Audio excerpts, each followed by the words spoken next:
ప్రభువైన యేసుక్రీస్తు వారి వలె మన విశ్వాస విషయంలో, భక్తి విషయంలో ఆయన మనకు మాదిరి. ఆయనను పోలి మనం నడుచుకోవాల్సినటువంటి అవసరం ఎంతైనా ఉన్నది. అలాగూ ఆ క్రమంలో మనం ఎదగటానికి మనం ఎంతైనా కృషి చేయవలసిన అవసరత ఉన్నది. అందువల్ల దేవుని వాక్యాన్ని మనం ఈరోజు ఆలోచించేద్దాం. ప్రతి ఒక్కరు కూడా శ్రద్ధగా ఆలకించాలని మీకు అందరికీ తెలియజేస్తూ ఉన్నాను. కొరింథీయులకు రాసినటువంటి 2వ పత్రిక 13వ అధ్యాయము 5వ వచనం. ఆ వచనంలో నుంచి కొన్ని సంగతులు మనం ఆలోచించేద్దాం. కొరింథీయులకు రాసినటువంటి 2వ పత్రిక 13వ అధ్యాయము 5వ వచనం. మీరు భ్రష్టులు కాని యెడల యేసుక్రీస్తు మీలో ఉన్నాడని మిమ్మల్ని గూర్చి మీరే ఎరుగరా? మేము భ్రష్టులము కామని మీరు తెలుసుకొందరని నిరీక్షించుచున్నాను. 13వ అధ్యాయము 5వ వచనం ఏం చెప్పాడనంటే, విశ్వాసమును పరీక్షించుకొనుట అని చెప్పాడు. ఏం చెప్పాడనంటే, మీరు విశ్వాసము కలిగిన వారై ఉన్నారో లేదో మిమ్మును మీరే శోధించి లేకపోతే పరిశోధించి పరీక్షించి మిమ్మును మీరే చూసుకోండి అని చెప్పాడు. కొరింథీలో ఉన్నటువంటి సంఘమైనా కానీ, పౌలు గారు కొరింథీలో ఉన్నటువంటి సంఘానికి చెబుతున్న మాట ఇది. కొరింథీలో ఉన్నటువంటి సంఘమైనా కానీ, నేడు ఈ పాడేనందు కూడుకునే ప్రభు సంఘముగా మనమైనా కానీ, ఇతర ఏ ప్రాంతంలో కూడుకుంటారో ప్రభు సంఘముగా వారైనా కానీ, చేయవలసినటువంటి ప్రాముఖ్యమైన సంగతి ఏమిటి అని అంటే, ప్రతి ఒక్కరును మీరు అన్నాడు, ఒక్కళ్ళు కాదు అందరు, మీరు మనమందరము కూడా మీతో పాటు, నేను మినహాయించుకోవడం కాదు, మీతో పాటు నేను, ప్రతి ఒక్కరమును మీరు విశ్వాసము గలవారై ఉన్నారో లేదో మిమ్మును మీరే పరిశోధించి చూచుకొనండి అని చెప్పాడు అనమాట. అందువలన ఈ వచనంలో నుంచి మనం ఒక పాఠ్యాంశము ఏర్పాటు చేసుకుంటాం. ఏమని? విశ్వాసమును పరీక్షించుకొనుట అనే పాఠ్యాంశం మనం ఆలోచన చేస్తాం. పరీక్షించుకొనుట, జాగ్రత్తగా గమనించండి. విశ్వాసమును పరీక్షించుకొనుట, దీంట్లో 2 సంగతులు. మనము విశ్వాసము గలవారముగా ఉన్నామో లేదో దేవుడు మనలను పరీక్షించేది వేరు. నా మాట మీకు అర్థమైతే, మన విశ్వాసము గలవారముగా ఉన్నామో లేదో దేవుడు మనల్ని పరీక్షించేది అది వేరే సంగతి. కానీ మన దగ్గర ఉన్నటువంటి విశ్వాసాన్ని మనమే పరీక్షించుకోవడం అన్నది వేరే సంగతి. మొదటి సంగతి ఏంటంటే, మనం విశ్వాసం గలవారంగా ఉన్నామో లేదో ఒకసారి చూడండి. యాకోబు రాసినటువంటి పత్రిక అంటే 2 వేరు అన్నమాట. దేవుడు మనల్ని పరీక్షించడము, మనల్ని మనం పరీక్షించుకోవడం 2 వేరే సంగతులు.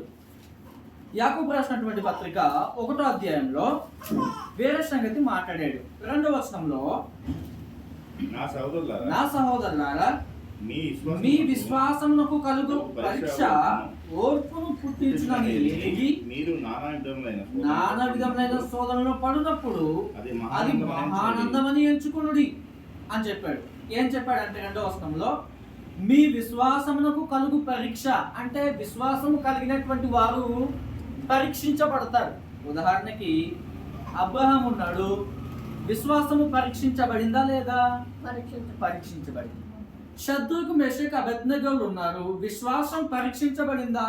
పరీక్షించబడింది. మొదటి శతాబ్దపు స్థానిక సంఘం ఉంది, వారి విశ్వాసం పరీక్షించబడింది. ఎవరి ద్వారానంటే, పరలోకమందున దేవుడు, అది వ్యక్తుల నుంచి కావచ్చు, ప్రభుత్వం నుంచి కావచ్చు, కుటుంబం నుంచి కావచ్చు, ఎవరి నుంచి అయినా సరే మన విశ్వాసము పరీక్షించబడేటటువంటి అవకాశం ఉంటుంది. అది వేరే సంగతి. ఇప్పుడు మనం ఆలోచన చేసే సంగతి దేవుడు పరీక్షించేది కాదు, మనల్ని మనమే విశ్వాస విషయంలో ఎలాగున్నామో మనల్ని మనమే పరిశీలించుకునేది. 2 కొరింథీ 13:5లో, మీరు విశ్వాసం కలిగినటువంటి వారుగా ఉన్నారో లేదో మిమ్మల్ని మీరే శోధించుకోండి, పరిశోధించుకోండి.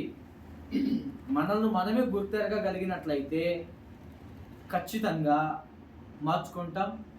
విశ్వాస విషయంలో ఏ విషయంలో బలహీనంగా ఉన్నామో ఆ విషయంలో బలం పొందుకుంటాం. మనకు మనముగానే గ్రహించుకోకపోతే ఆ విషయంలో మార్చుకునేదానికి అవకాశం ఉన్నది. మనమే గ్రహించుకోవాల్సిన అవసరం ఉంది. ఇప్పుడు విశ్వాసము అని అంటే ఆరాధనకు రావడం విశ్వాసమే. విశ్వాసంతో వస్తాం ఆరాధనకి. దేవుని యొక్క ఆజ్ఞ ఇది, దేవుడు చెప్పినట్టుగా చేయాలి, విశ్వాసంతో వస్తాం, ఆరాధనకు వస్తాం. 2, ప్రభు కార్యక్రమాలు, క్లాస్ అయితేనేమి లేకపోతే ఆయా కూడికలు అయితేనేమి విశ్వాసంతో హాజరవుతాం. సువార్త పని విశ్వాసంతో చేస్తాం, దేవుని పని అని చెప్పేసి. ఇవి మాత్రమే కాదు, అనేక విషయాల్లో మన విశ్వాసము ఎలాగుందో అనేది చెక్ చేసుకుంటూ ఉండాల్సిన అవసరం ఉంది. ఉదాహరణకి ధనం ఉంది. ధనం విషయంలో వచ్చేసరికి మన విశ్వాసం ఎలా పనిచేయాలి, ఆ పాయింట్లో ఆగి ఆలోచన చేయాలి. ధనం ఉంది. ఉదాహరణకి నేనేం చెప్తా ఉంటానంటే, నెల కొంతమంది అనుకుంటారు ఈ నెల జీతము ఒక 10,000 వస్తే దేవునికి ఇవ్వాల్సినటువంటి భాగము ఇంత తీసేస్తాను అని చెప్పేసి అనుకుంటాం. తీరా ఆ డబ్బు అకౌంట్లో పడేసరికి దీంతో ఏం చేయాలి, రకరకాల ఆలోచనల వైపు వెళ్ళిపోద్ది. అది మొత్తం ఖర్చు పెడతాము, ఇవ్వాల్సిన భాగము తగ్గిపోద్ది. అంటే ధనం విషయంలో నీ విశ్వాసము ఎలాగుందో పరిశీలించుకో. పేదల వివరాలు మనకు తెలుసు, దావీదు తెలుసు, రికార్డులు సృష్టించారు. ఆలోచన చేస్తాం. ఒక విషయంలో మాత్రమే, చాలా విషయాలు, ధనం విషయంలో నీ విశ్వాసం ఎలాగుంది, శ్రమలు వచ్చినప్పుడు నీ విశ్వాసం ఎలాగుంది, ఆరాధన విషయంలో నీ విశ్వాసం ఎలాగుంది. ఒక విషయంలో కాదు, ప్రతి విషయంలో మనకు ఆ సిచ్యువేషన్ ఎదురైనటువంటి ఆ సిచ్యువేషన్లో మన విశ్వాసము ఎలాగుంటుందో పరిశీలన చేసుకోవాల్సిన అవసరం ఉంది. కుటుంబం విషయం ఉంది, కుటుంబం విషయంలో నీ విశ్వాసం ఎలాగుంది. భార్యను చూసుకునే విషయంలో, భర్తను లోబడి గౌరవించి కుటుంబ పిల్లల్ని పోషించి సంరక్షించే విషయంలో ఎలాగుంది. వాక్యానుసారమైన నీ విశ్వాసపు నడవడి. ప్రవర్తన విషయంలో విశ్వాసులకు తగినట్లుగానే ఉందా. ఇలాగూ అనేకమైన పాయింట్లు ఉన్నాయి. విశ్వాసంను పరీక్షించుకునేటటువంటి పాయింట్లో అనేకమైన సంగతులు ఉన్నాయి. అందువలన మానవునికి వచ్చేటటువంటి సిచ్యువేషన్స్ ఏంటంటే సమయము, ధనము, సామర్థ్యము, తర్వాత దేవుని పని, ప్రవర్తన, ఆయా భాగంలో పరిస్థితుల విషయాల్లో మన విశ్వాసాన్ని ఎలాగో వెల్లడి చేస్తూ ఉన్నామో, అసలు విశ్వాసము కలిగే ఉన్నామా, విశ్వాసంతోనే పనిచేస్తున్నామా అన్నది మనం ఆలోచన చేసుకోవాల్సిన అవసరం ఉంది. ఇది ఓవరాల్గా కంప్లీట్ సబ్జెక్ట్ యొక్క ఉద్దేశం. ఇప్పుడు మనము సబ్జెక్ట్లోనికి మనం ప్రవేశించుదాం. మొదటి సంగతి ఏమిటి అని అంటే, అనేకసార్లు లోకంలో విశ్వాసం కలిగి ఉండండి, విశ్వాసంతో ఉండాలి, ఇలా ఉండాలి, అలా ఉండాలి అని చెప్పేసి చెప్తా ఉంటారు. అయితే విశ్వాసం అంటే ఏంటో చెప్పాలి.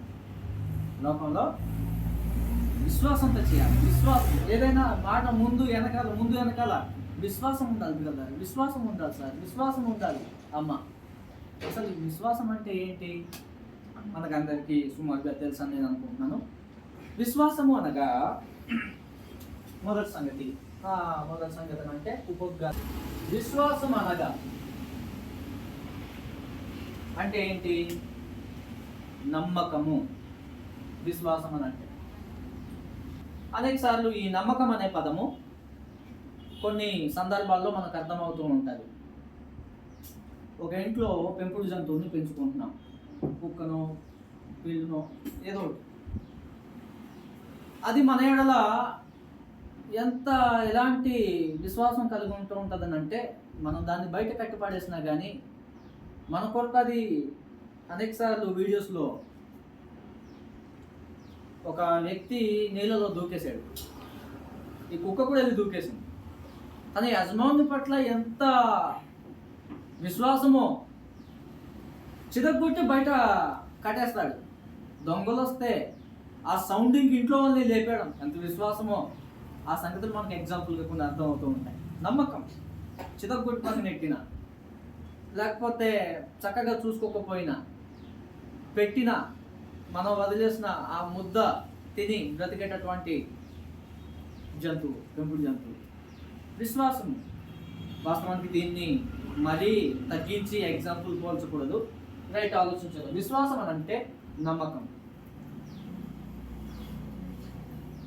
ఏ ఏ విషయాల్లో నమ్మాలి? నమ్మకం. దేన్ని నమ్మటం? విశ్వాసం అంటే నమ్మకం. దేన్ని నమ్మాలి? దేన్ని నమ్మాలి? ఒకటి, మనలో ఆత్మ ఉందా? కంటికి కనిపిస్తుందా? నమ్ముతున్నాం. హెబ్రీ పత్రిక 11:1 ఒకసారి చూద్దాం. హెబ్రీలకు రాసినటువంటి పత్రిక 11:1 విశ్వాసము నిర్వచించబడింది. విశ్వాసానికి నిర్వచనం చెప్పాడు అనమాట. విశ్వాసం అనేది నిరీక్షింపబడు వాటి యొక్క నిజ స్వరూపమును అదృశ్యమైనవి ఉన్నవి అనుటకు రుజువై ఉన్నది అని చెప్పాడు. విశ్వాసం అని అంటే డెఫినేషన్ అక్కడ చెప్పాడు అనమాట, నిర్వచనం. అంటే మనం దేనినైతే నిరీక్షిస్తున్నామో అది ఉంది అని నమ్మటం. నిరీక్షించేది ఏదైనా సరే కళ్ళ ముందు ఉంటే దాన్ని నిరీక్షణ అనరు. నేను ఇక్కడ నిల్చున్నాను, బస్ కోసం ఎదురు చూస్తున్నాను. ఎదురు చూడటం నిరీక్షణ. నా కళ్ళ ముందు బస్సు ఉంటే అది నిరీక్షణ ఎట్లాగా అవుద్ది? అందువలన వస్తది, కళ్ళ ముందు లేకపోయినా వస్తది అని ఎదురు చూడటం. కళ్ళ ముందు లేని దానిని, కళ్ళ ముందు కనబడని దానిని, కంటికి కనబడని దానిని ఉంది అని నమ్మటం విశ్వాసం అని చెప్పాడు. ఉదాహరణకి ఆత్మ ఉంది, కనబడుతుందా? కనబడదు, కానీ ఉందని నమ్ముతున్నాం. అది ఉంది అనటానికి అనేకమైన ఆధారాలు ఉన్నాయి. ఆ ఆధారాలు నేను చెప్పబోట్లేదు, జస్ట్ అక్కడ నుంచి దాటి వెళ్తున్నాను. దేనిని నమ్మాలనంటే ఒకటి, ఎగ్జాంపుల్స్గా ఆత్మ, అది నరుని ఆత్మ అయినా, దేవుని ఆత్మ అయినా, దురాత్మలైనా, లేకపోతే పరిశుద్ధ ఆత్మనైనా, మానవుల ఆత్మలైనా ఆత్మ ఉందనేసి నమ్ముతున్నాం.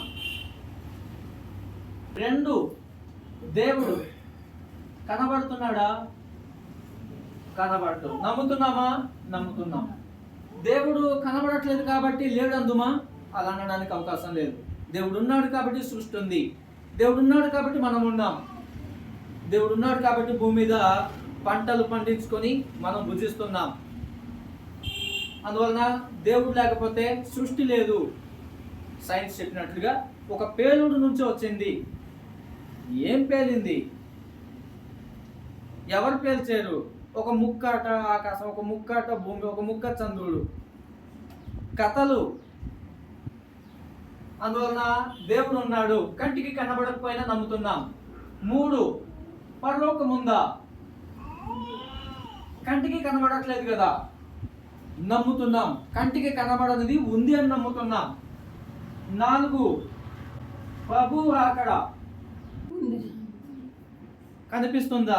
ఎప్పుడు జరుగుతుందో పేతురు పత్రికలో చెప్పినట్లుగా కొంతమంది అన్యజనులు ఎన్ని సంవత్సరాలు అయిపోతుంది, ఇన్ని రోజులు అయిపోతుంది, ఎప్పుడు వస్తాడు, ఆయన రాకడ ఏంటి, ఎప్పుడు జరిగేది అని చెప్పి చాలా అనుకుంటారు. లోకంలో నిరీక్షించేటటువంటి పిల్లలుగా, దేవుని నమ్ముకున్నటువంటి పిల్లలుగా అలాంటి ఆలోచనలు కలిగి ఉండకూడదు.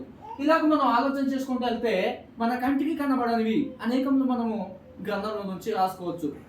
ఆత్మ కనబడదు, ఉందని నమ్ముతున్నాం. దేవుడు, పరలోకము, ప్రభు రాకడ, ఇలాగూ పరిశుద్ధ ఆత్ముడు, అనేకములు ఇలాగ రాసుకోవచ్చు. మరణం తర్వాత ఇంకో బ్రతుకుందా? అది సంగతే. 5వ పాయింట్, మరణం తర్వాత ఉంది అని నమ్ముతున్నాం. దీనికి సైంటిఫికల్ ఎవిడెన్స్ కూడా గ్రంథంలో దేవుడు తెలియజేశాడు. ఆధారాలు ఉన్నాయి. ప్రతి దానికి ఉంది, ఉన్నాడు, ఉన్నాయి అని చెప్పడానికి ఆధారాలు ఉన్నాయి. అయితే వాటి యొక్క ఆధారాలు మనం చూడబోట్లేదు, దాటి వెళ్తున్నాం. ఎగ్జాంపుల్గా మన కళ్ళ ఉండేటటువంటి పరిస్థితిని బట్టి గాలి ఉందా? కంటికి కనబడని కారణం చేత లేదు అని అందుమా? అనడానికి వీలు పడదు. ఉంది ఎలా తెలుస్తుంది? చెట్లు ఊగుతాయి, దాని ప్రభావం. గాలి కనబడదు, దాని శక్తి కనిపిస్తుంది. ఆ శక్తి కనబడిన కారణం చేత గాలి ఉంది. పీల్చుకుంటున్నా ఆ క్రియ చేత, ఆ ప్రభావం చేత ఉందని గుర్తించగలుగుతున్నాం. అలాగుననే దేవుడు ఉన్నాడా? సృష్టి చేసింది ఆయన, నరుని యొక్క శక్తి సామర్థ్యాలు సరిపోవు. పరలోకం ఉందా? సృష్టిని చేసిన వాడే ఉందని చెప్పాడు. అందువల్ల ప్రతిదానికి ఎవిడెన్స్ ఉన్నాయి. అందువలన కనబడని గాలి దాని యొక్క ప్రభావం బట్టి ఉంది అని నిరూపించబడుతుంది. మీకు ఇంకొక ఎగ్జాంపుల్, కీటకాలు ఉన్నాయా? ఏమి? ఆయన ఎవరో చిన్న వస్తువులను చూడటానికి దేన్ని ఉపయోగిస్తారు? మైక్రోస్కోప్ను ఉపయోగించి చూసిన వాళ్ళు ఉన్నాయని రాయడం బట్టో చెప్పడం బట్టో అది విన్నమని నమ్ముతున్నాం. ఉన్నాయి, కంటికి కనబడకపోయినా ఉన్నాయి. కరెంట్ ఉందా? ఏది అంటే బల్బు చూపిస్తూనే ఉందా కానీ లోపల ఉన్నటువంటి దాని ప్రభావాన్ని చూడండి. అందువల్ల దేవుడు, ఆత్మ, ఇవి అన్నీ కూడా ఆ యొక్క ప్రభావము లేకపోతే క్రియ జరుగుతున్న దానిని బట్టి ఉన్నాయని మనం గుర్తించగలుగుతాం. అలాగున విశ్వాసము కంటికి కనబడకపోయినా పరలోకాన్ని, దేవుణ్ణి, మరణం తర్వాత ఉండేటటువంటి బ్రతుకును, దేవుని పిల్లలుగా బ్రతికేటటువంటి బ్రతుకును కంటికి కనబడకపోయినా ఉన్నవి అని నమ్మటం విశ్వాసము. అందువల్ల కంటికి కనబడేటటువంటి చాలామంది కంటికి కనబడితే ఎలా నమ్ముతాం బ్రదర్ అంటాడు. అలాంటి వాళ్ళకి ఒక ప్రశ్న. ఒకరోజు ఒక ఆయన నొప్పి చాలా బాధపడుతున్నాడు. నొప్పి పెడుతుంది అంటాడు. ఏది? ఇక్కడ నొప్పి పెడుతుంది. ఏది? నొప్పేది? ప్రభావంను చూడగలుగుతాం తప్ప అనేక సార్లు కంటికి కనబడాలి అంటే కుదరదు. అవునా కదా? దాని యొక్క ప్రభావం, దాని యొక్క క్రియను మనం చూడగలుగుతామే కానీ కొన్ని ఎగ్జాక్ట్లీగా కనబడితేనే అంటే కుదరదు. తల్లిదండ్రులు ప్రేమిస్తూ ఉంటారు. ఏది నీ ప్రేమ ఏది చూపించు అన్నామనుకో, అర్థం ఏంటి? అసలు ఒక వస్తువును కొని ఇచ్చారు, దాంట్లో ప్రేమ కనిపిస్తుంది, క్రియలో ప్రేమ కనిపిస్తుంది. మనం చూసుకుంటుంటారు, చక్కనైనటువంటి భోజనం వసతి పెడతా ఉంటారు. ప్రేమను గుర్తించగలుగుతామా? ఆ క్రియలో గుర్తించగలుగుతాం. కానీ ఈ విషయాల్లో మాత్రము మరణం తర్వాత ఇంకో బ్రతుకుందని, ప్రభువు రాకడ ఉందని, పరలోకం ఉందని, దేవుడు ఉన్నాడని, ఆత్మ ఉందని, ఇలాగ అనేక సంగతులు వాటి యొక్క ప్రభావములను బట్టి, పరిస్థితి గతులను బట్టి గుర్తించవచ్చు.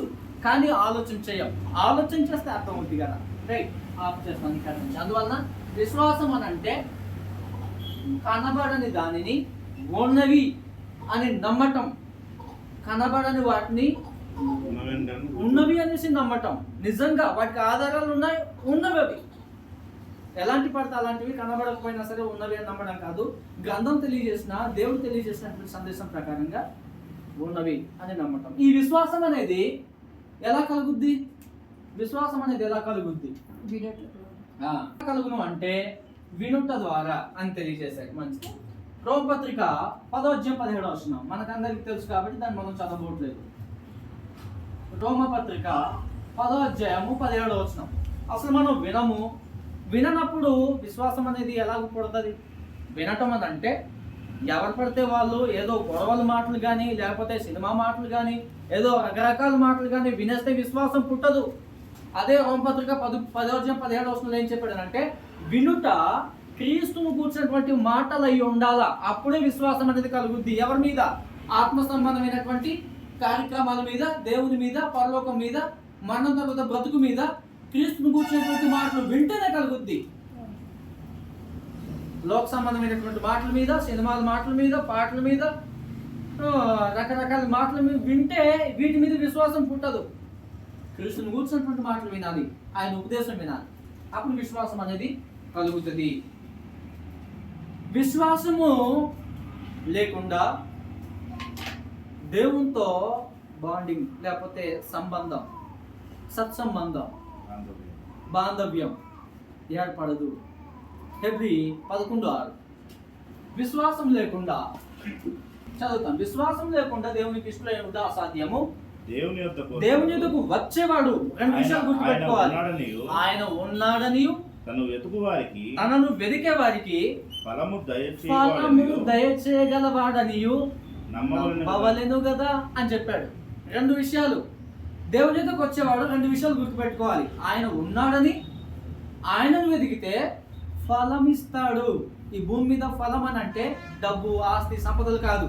అనవస్త్రాలు, ఉండడానికి వస్త్రాలు ఇవన్నీ దయచేస్తాడు ఆయన. కారణం ఏంటంటే సామెతల గ్రంథంలో చెప్పినట్లుగా ఎక్కువగా ఇచ్చాడు అనుకో ఆయనే మర్చిపోవచ్చును, తక్కువగా ఇచ్చాడు అనుకో వదిలేవచ్చును. అందువలన సంతృప్తికరంగా నీకు ఎంత ఇవ్వాలో, నీ అవసరం ఏంటో అంత ఇవ్వచ్చును, అంత ఇస్తాడు. అంత ఇవ్వబడినప్పుడు మనం సంతుష్టి సహితమైన భక్తిని నేర్చుకోవాల్సిన అవసరం ఉంది. తిమోతి పత్రికలో చెప్పినట్లుగా, ఆరోచనలో చెప్పినట్లుగా సంతుష్టి సహితమైన దైవభక్తి గొప్ప లాభ సాధనమై ఉన్నది అని చెప్పినట్లుగా సంతృప్తికరమైనటువంటి భక్తి మనం కలిగి ఉంటాం. అయితే విశ్వాసము కలిగి క్రీస్తులోనికి వచ్చినటువంటి మనము ఏం తెలుసుకోవాల్సిన వస్తుందని అంటే, దేవుని యొద్దకు వచ్చినటువంటి వారు రెండు విషయాలు గుర్తుపెట్టుకోండి. దేవుడు ఉన్నాడు అనే విశ్వాసంతో రావాలి. రెండు, దేవుణ్ణి వెతికితే ఫలాన్ని ఇవ్వగలడు. భౌతిక సంబంధం, డబ్బు, సంపద, వస్త్రాలు కాదు. చనిపోయిన తర్వాత మరో బ్రతుకులో ఖచ్చితంగా ఆయన పరలోకాన్ని, నిత్యత్వాన్ని ఇస్తాడు అని నమ్మి రావాలి. అనేక సార్లు దేవుని నమ్ముకునేటటువంటి వారు ఈ భౌతిక సంబంధంగా రోగాల కోసము, బాధల కోసము, కష్టాల కోసము, రకరకాలైనటువంటి జాబుల కోసం నమ్ముకుంటూ ఉంటారు. ఒకవేళ జాబు రాలేదనుకో దేవుణ్ణి ఏం చేస్తాం? వదిలేస్తారు. ఒకవేళ రోగం తీరలేదనుకో ఏం చేస్తారు? దేవుణ్ణి వదిలేస్తారు. అందువల్ల దేవుని దగ్గరికి రావడం యొక్క విశ్వాస విధానమే తప్పులో ఉన్నారు చాలా మంది. దేవుని దగ్గరకు వచ్చేవాడు ఈ భౌతిక సంబంధమైన వాటిని ఇస్తాడనే ఉద్దేశంతో రాకూడదు. సంతృప్తికరంగా ఎంత నీకు అవసరం అంత ఇస్తాడు, నీ కష్టాన్ని దీవిస్తాడు, అంతవరకే. పరలోకమును ఆయన ఖచ్చితంగా ఇస్తాడు, ఆయన కొరకు నువ్వు బ్రతకగలిగినట్లయితే. ఆ విశ్వాసంతో రావాల్సినటువంటి అవసరత ఉన్నది. అందువలన విశ్వాసం ఎలా కలుగుతుందంటే వినడం వలన కలుగుద్ది, క్రీస్తుని కూర్చున్నటువంటి మాటలు వినడం వలన కలుగుద్ది. విశ్వాసం లేకుండా దేవునికి ఇష్టలుగా ఉండటము సాధ్యమైనటువంటి పరిస్థితి కాదు. దేవునికి మానవునికి మధ్య రిలేషన్ కలుగజేసేది విశ్వాసం. ఆ విశ్వాసమే మనుషుల్లో లేకపోతే దేవునితో ఆ మనిషికి సంబంధం అనేది వస్తాడు, ఒక రాయిలా గుండి వెళ్ళిపోతాడే తప్ప వాళ్ళిద్దరి మధ్య, దేవునికి మానవునికి మధ్య సంబంధం అనేది ఏర్పడదు.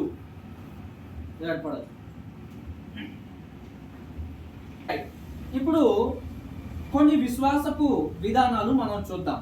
నేను మీకు ఇంట్రడక్షన్లో చెప్పినట్లుగా విశ్వాసం కోసము ఉపోద్ఘాతంగా కొన్ని సంగతులు మనం ఆలోచన చేశాం. విశ్వాసం అంటే ఏంటి, నమ్ముట, దేన్ని నమ్మాలి, కంటికి కనబడనివి ఉన్నవి అనేసి నమ్మటం, నిర్వచనం ఆలోచన చేశాం. విశ్వాసం ఎలా కలుగుతుంది? వినడం వలన కలుగుతుంది. విశ్వాసం లేకపోతే దేవునికి నరునికి సంబంధం అనేది ఏర్పడదు. ఇప్పుడు పాయింట్స్ మనం ఆలోచించేద్దాం. ఒకటో పాయింట్, మన యొక్క విశ్వాసము అనేక సార్లు, అనేక సందర్భాల్లో మనలను మనమే పరిశీలించుకోవాలి. స్టార్టింగ్లో మనం చూసినట్లుగా హెబ్రీ 13:5లో మీరు విశ్వాసము గలవారై ఉన్నారో లేదో మిమ్ముని మీరే పరిశీలించుకోనండి అన్నారు. కాబట్టి మనం ఈ పాయింట్లోనికి వెళ్తున్నాం. ఇప్పటి వరకు ఇంట్రొడక్షన్ ఆలోచన చేసాం. ఇప్పుడు వచన భాగంలోనికి మనం వెళ్ళిపోతాం. ఫస్ట్ పాయింట్, దేవుని విషయంలో మన విశ్వాసం గలవారమో కాదు. దేవుని విషయంలో నీ విశ్వాసం లేదా మన విశ్వాసం, నీ దగ్గర మన నెట్టుకున్నా నేను నెట్టుకున్నా ప్రాబ్లం లేదు. పాయింట్ అయితే పాయింట్గానే మనం రాసుకుందాం. దేవుని విషయంలో విశ్వాసం ఎలాంటిగా ఉంది? ఆయన ఉన్నాడా లేడా? ఆయన సర్వశక్తిమంతుడా కాదా? ఆయన పరిశుద్ధుడా కాదా? మనం సమాజంలో కూడుకొని ఉన్నాం. ఈ సమాజంలో కూడుకునే ఈ సమాజం మధ్య ఆయన ఉంటాడా ఉండడా? దేవుని యందలి విశ్వాసం,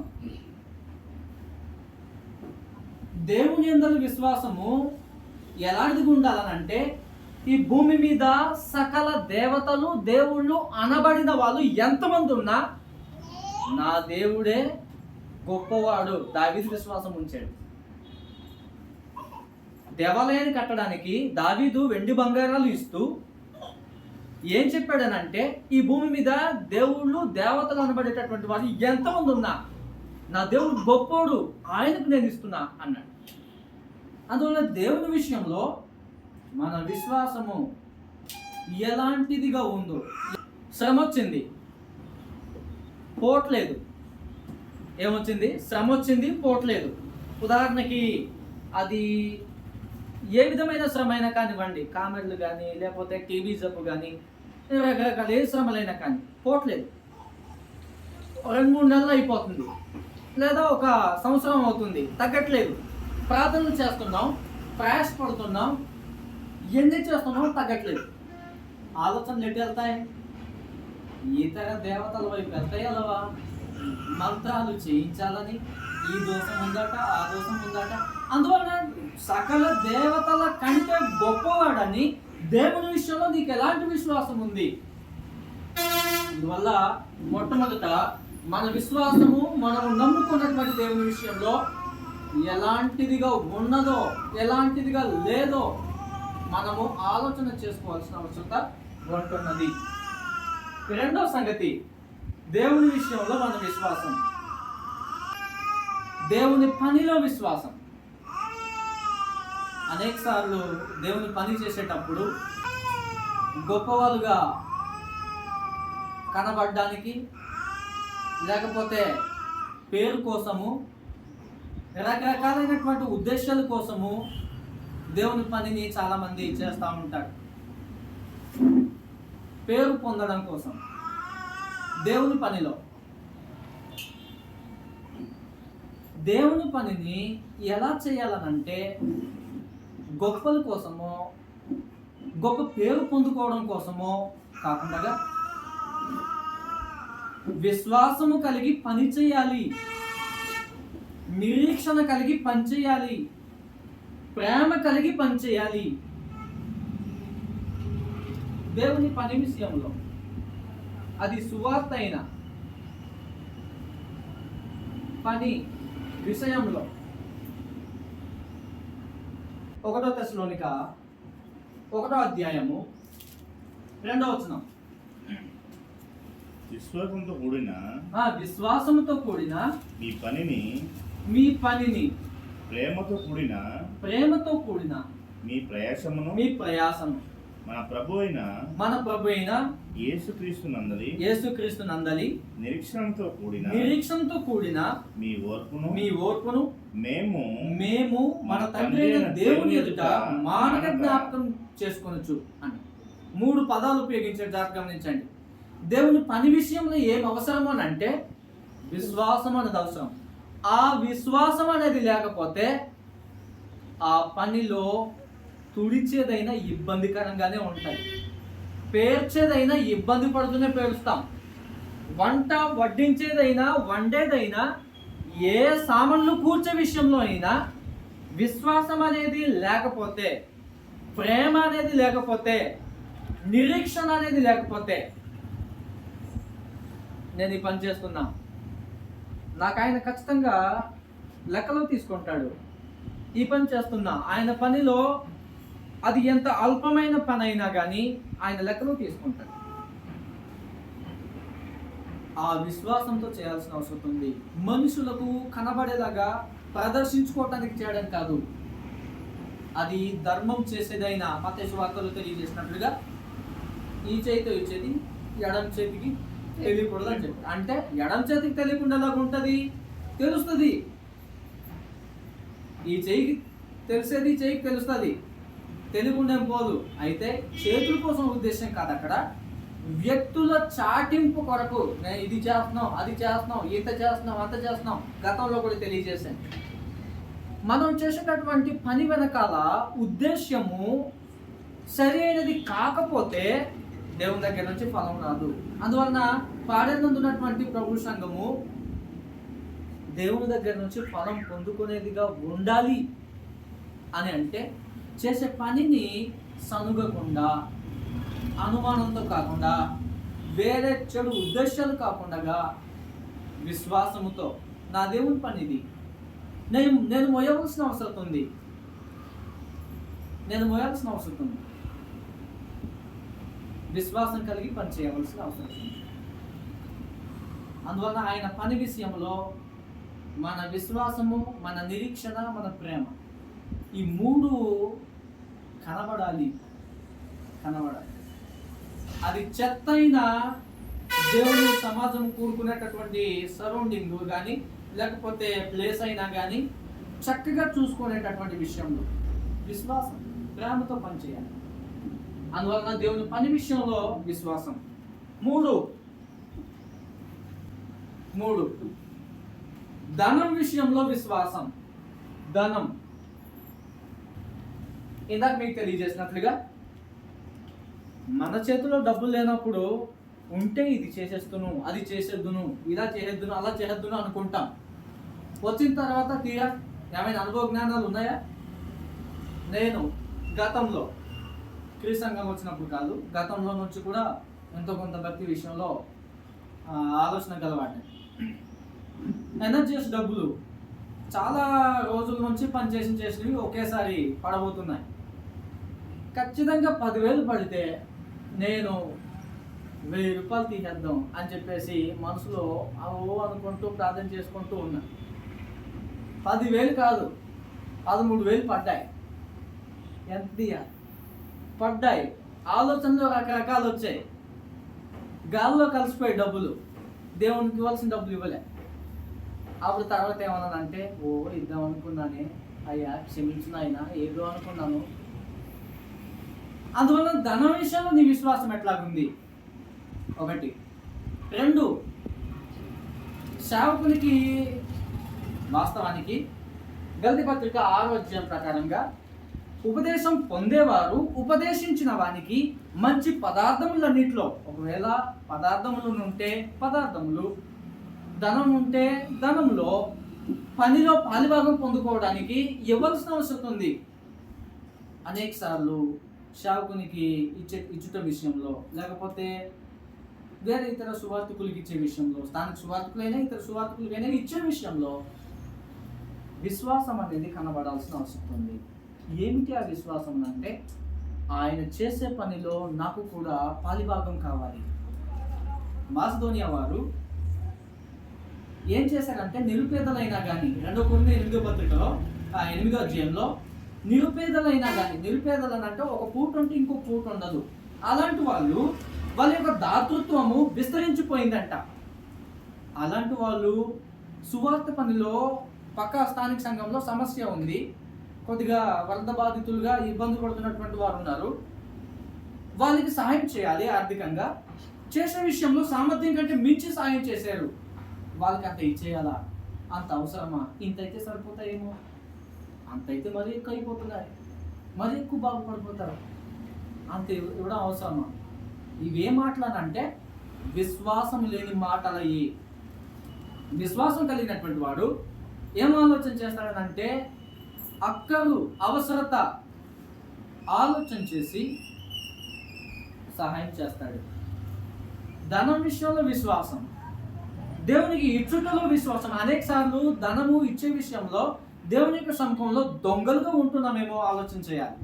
ఇశ్రాయేలు ప్రజలకి మలాకీ గ్రంథంలో తెలియజేస్తూ, నాకు ఇచ్చే విషయంలో మీరు దొంగలుగా ఉన్నారు. పాత నిబంధన ప్రకారంగా దశంభాగం ఇవ్వాలి. దశంభాగం అంటే 10% ఇవ్వాలి. కొత్త నిబంధన ప్రకారంగా 10% కాదు, దానికి మించి ఇవ్వాలి. నేను ఈ యొక్క విషయాన్ని ఎస్కూతురుస్తాను. స్పాట్లో మనకు మెదలాల్సిన, కదలాల్సిన ఆలోచన ఏంటో తెలుసా? నెక్స్ట్ లైన్లో చెప్పాడు, కలువరి ప్రేమను కొలవేసి నీవు అని చెప్పాడు. అవునా కాదు? కలువరిలో శాశ్వతంగా మనం బ్రతకాల్సినటువంటి బ్రతుకు కోసము ఆయన కాచిన రక్తము, శ్రమానుభవము, నలుగొట్టబడినటువంటి ఆ శరీరము, నువ్వు ఇచ్చేటటువంటి ధనం విషయంలో, ఆయన పనికిచ్చేటటువంటి ఆ యొక్క అర్పణ విషయంలో కరమును తాకంగా కలువరి ప్రేమను కొలతేసి నీవు పెదవులతో కాదు ఒలకించు హృదయం నుంచి అని చెప్పాడు. ఏం మీనింగ్ఫుల్ సాంగ్ అంటే, చాలా పెదవులతో కాదు హృదయంలో నుంచి ఒలికించు అని చెప్పాడు. మనం ఒలికించడం, హృదయం నుంచి ఒలికించడం, ఎవరికి ఒలికిస్తాం? బంధువులకు ఒలికిస్తాం. ఎవరికి ఒలికిస్తాం? పిల్లలకు ఒలికిస్తాం. ఎవరి కొలికిస్తాం? భర్తకు, భార్యకి, కుటుంబ సభ్యులకు దాన్ని కొలికిస్తాం. ప్రభువు కొలిగించాము, మొత్తం ఇచ్చామనుకో. అట్లా ఈ కానుకల విషయంలో రికార్డులు సృష్టించిన బీద విధవరాలు. ఏ విశ్వాసం అండి, ఏ విశ్వాసం! మనమును ఇవ్వగలము, ఇస్తామా? ఇవ్వము.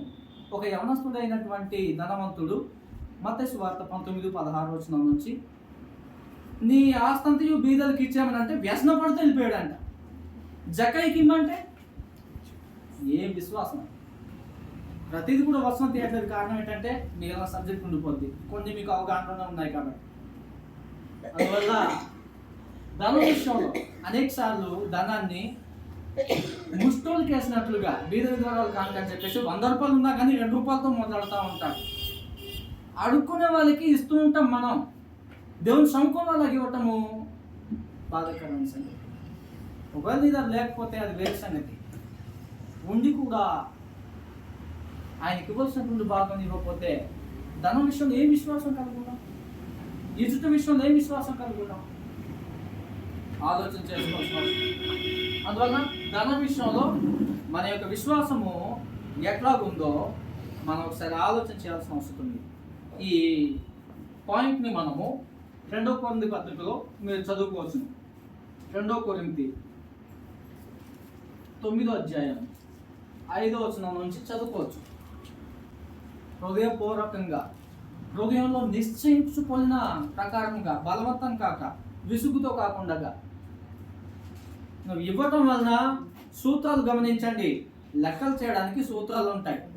దేవుని యొక్క సముఖంలో కూడా సూత్రాలు ఉన్నాయి. నీవిస్తే ఇవ్వబడతాయి అని చెప్పి, ఇయుడి ఇవ్వబడుతుంది అని చెప్పాడు. ఇంకొక సూత్రం ఏంటంటే తల్లిదండ్రులను సన్మానిస్తే నీకు దీర్ఘాయువు. ఎన్ని సూత్రాలు ఉన్నాయి? గ్రంథంలో సూత్రాలు ఉన్నాయి. సూత్రం ఫాలో అవ్వగలిగితే మ్యాథ్స్లో కరెక్ట్గా లెక్క ఎలాగైతే తేలుద్దో, దేవుని యొక్క సముఖంలో సూత్రాలు ఫాలో అవ్వగలిగినట్లయితే దేవుడికి కావాల్సినటువంటి సంతుష్టి ఎంత కావాలంట నీ కష్టాన్ని తీరుస్తుంది. వల్ల విశ్వాసం కలిగి ఆయన పనిలో చేయాల్సిన అవసరం. 4వ పాయింట్ ఏంటంటే సమయం విషయంలో నీ విశ్వాసం ఏమిటి? సమయం విషయంలో విశ్వాసం మనకు అందరికి తెలుసు. కొలసి పత్రుల్లో కానీ ఎపిసి పత్రుల్లో కానీ సమయాన్ని పోనీయక అజ్ఞానుల వల్ల కాకుండా జ్ఞానుల వల్ల నడుచుకోండి అని చెప్పాడు. సంఘం వెలుపల వాళ్ళు సమయాన్ని పోనిస్తారు.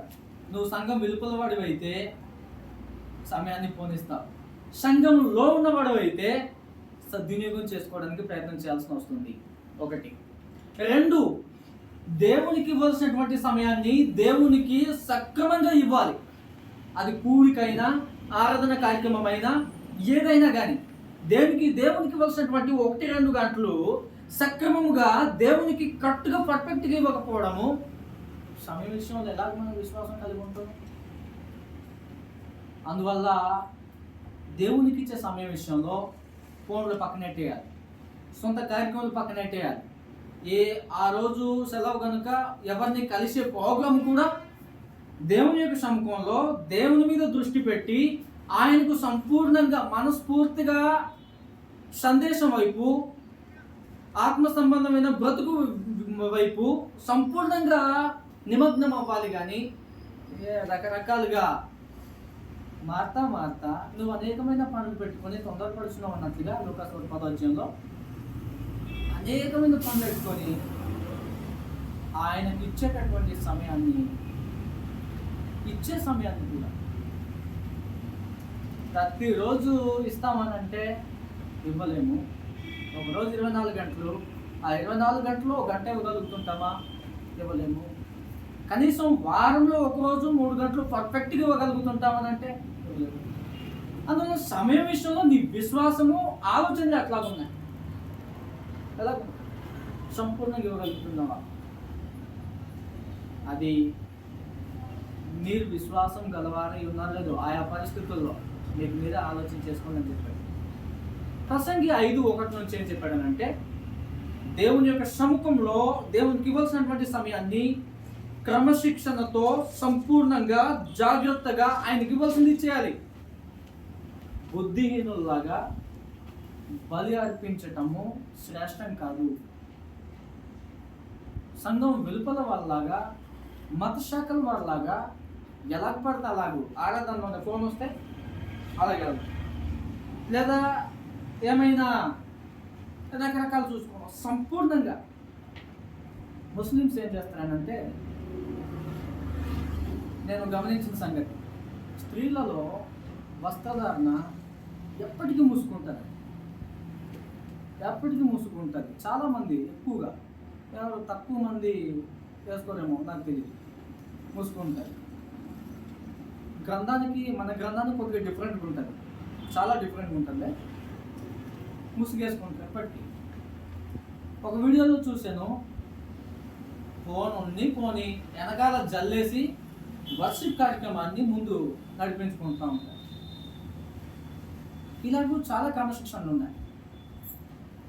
ఒక పోట్రీ స్టూడియోలో, అంటే ఫోటో స్టూడియోలో హైదరాబాద్లో సెక్యూరిటీ గార్డ్ ఉంటాడు. ఫోన్లన్నీ కలెక్షన్ చేసేసుకుంటాడు. లోపల ట్రైనింగ్ ఉంటుంది. భౌతిక సంబంధమైన అధికారి పోలీస్ స్టేషన్లో ఫోన్ సౌండ్ మోత మోగిందనుకో, తిడేస్తారు, బయటికి పంపించేస్తారు, సైలెంట్ పెట్టు అంటారు, స్విచ్ ఆఫ్ చేసి. నేను వెళ్ళాను కాబట్టి చెప్తున్నాను, చూసింది. ఇలాగూ భౌతిక సంబంధమైన దాని మీద ఎంతో క్రమశిక్షణ చూపించగలిగి మనం సర్వసృష్టికర్త అయిన మహోన్నతుడైన దేవుని సముఖంలో ఎలాంటి విశ్వాసం కలుగుతుంది. ఎలాంటి విశ్వాసం? ప్రసంగి 5:1-5 మన మాటలు బుద్ధిహీనులాగా మాట్లాడొద్దు. విశ్వసించే వారికి విశ్వాసులకు తగినట్లుగా మాట్లాడాలి. నమ్ముకున్న తల్లి, భర్త రక్తహీనంతో ఇబ్బంది పడుతున్నాడు. భార్య ఏం ఆలోచన చేసిందనంటే, మంత్రాలు చేసేవాడిని పిలుద్దాం ప్లీజ్. నీ విశ్వాసం ఎట్టేళ్ళింది? బైబిల్లో ఎగ్జాంపుల్ చెప్తాను. యోబు గ్రంథము, యోబు గారికి వచ్చినటువంటి శ్రమలు. 1, ఆస్తి పోయింది. 2, పిల్లలు పోయారు. 3, దేహంలో సరైన క్షేమం లేదు. టోటల్ అన్ని కోల్పోయాడు. భార్య భర్తలు ఇద్దరే ఉన్నారు. భార్య ఉంది 2:9 దేవుని దూషించి చచ్చిపో. ఎట్టెళ్తాం? శ్రమల్లో నీ విశ్వాసం, శ్రమలు సహించి నిలబడగలిగినట్లయితే, అగ్ని లాంటి శ్రమల్లో నిలబడగలిగినట్లయితే, యోబు గారికి కూడా చెప్పాడు, శోధించబడిన మీదట నేను సువర్ణంలో మారుతున్నాను చెప్పాడు. ఎంత అద్భుతమైన మాట అంటే, యోబు గ్రంథం అంతటికి చాలా అద్భుతమైన మాట. 23:10 శోధించబడిన మీదట బంగారంలో మారుతా నేను, నా విశ్వాసం అలాగెదుగుద్ది. 1 పేతురు 1:6 నుంచి కూడా ఆ మాట తెలియజేస్తాడు. అగ్ని లాంటి మహాశ్రమలు వచ్చినా నిలబడగలిగినట్లయితే వాడబారని, అక్షయమైన, మహిమ కలిగిన ఉన్నతమైన లోకాన్ని ఇస్తాడు. శ్రమల్లో విశ్వాసం ఎలాగుంది? తర్వాత విశ్వాసులకు తగినట్లుగా మనం బ్రతకాలని. మనం విశ్వసించిన వారం దేవుణ్ణి, విశ్వాసులకు తగినట్లుగా, అది ప్రేమ చూపించే విషయంలో అయినా, సంఘ సభ్యులనైనా, భార్యనైనా, భర్తనైనా, సహోదరుడినైనా ప్రేమ చూపించే విషయంలో, అది లోకంలో ఉన్నటువంటి వాళ్ళనైనా ప్రేమ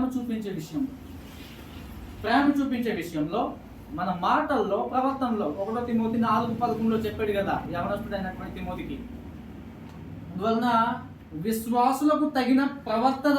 ఒక ఆయన నాకు ఏం పెట్టాడంటే, యూట్యూబ్లో వీడియోస్ మాట్లాడి, అరకువల్లిలో రామన్ దగ్గర వాళ్ళ దగ్గర ఒక మరణ కార్యక్రమం జరిగింది.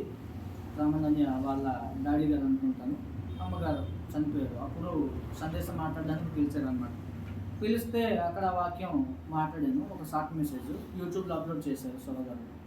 ఆ షార్ట్ మెసేజ్లో కామెంట్ పెట్టారు. ఏమని పెట్టారంటే, అప్పుడు నాకు ఒక ఎన్ఎస్ బండి ఉండే, ఏమని కామెంట్ పెట్టారంటే, నేను స్పీడ్కి వెళ్తూ ఉంటాను బైక్ డ్రైవింగ్.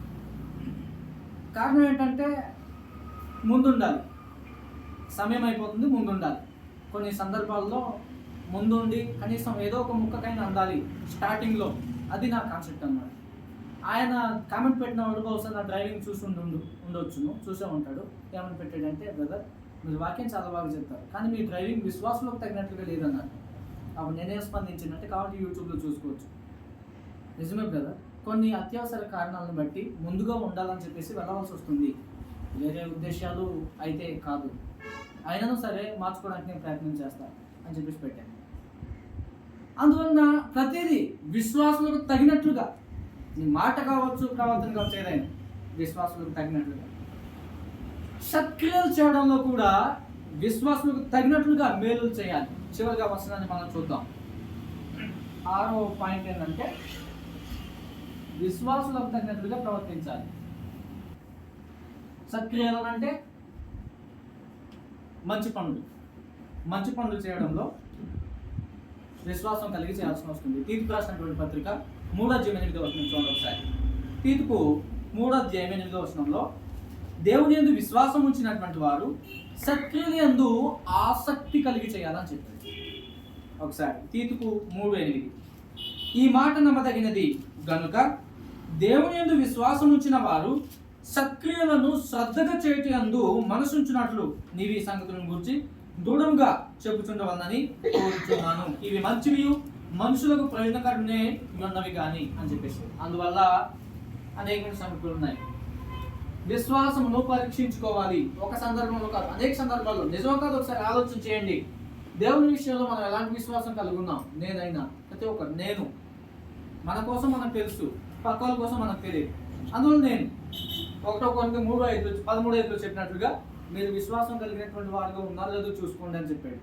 అది ప్రవర్తన విషయంలో మన విశ్వాసం ఎలాగుంది, మంచి పనులు చేసే విషయంలో ఎలాగుంది, శ్రమలు వచ్చినప్పుడు మన విశ్వాసం ఎలాగుంది, సమయము దేవునికి ఇచ్చే విషయంలో, లేకపోతే సమయమును దేవుని కొరకు ఉపయోగించే విషయంలో మన విశ్వాసం ఎలాగుంది, ధనం విషయంలో మన విశ్వాసం ఎట్లాగుంది, దేవునికి ఇవ్వాల్సినటువంటి భాగం ఇచ్చే విషయంలో కానీ, లేకపోతే సేవకునికి ఇచ్చే విషయంలో కానీ, కార్యక్రమాలు మంచి పనుల కోసం వాడే విషయంలో కానీ, ఇబ్బందులో ఉన్నారు, ఆపదలో ఉన్నారు చేసే విషయంలో కానీ, దేవుని పని విషయంలో ఎలాంటి విశ్వాసం, దేవుని విషయంలో విశ్వాసం లేకుండా దేవునికి ఇష్టమైన ఉంటా సాధ్యం కాదు.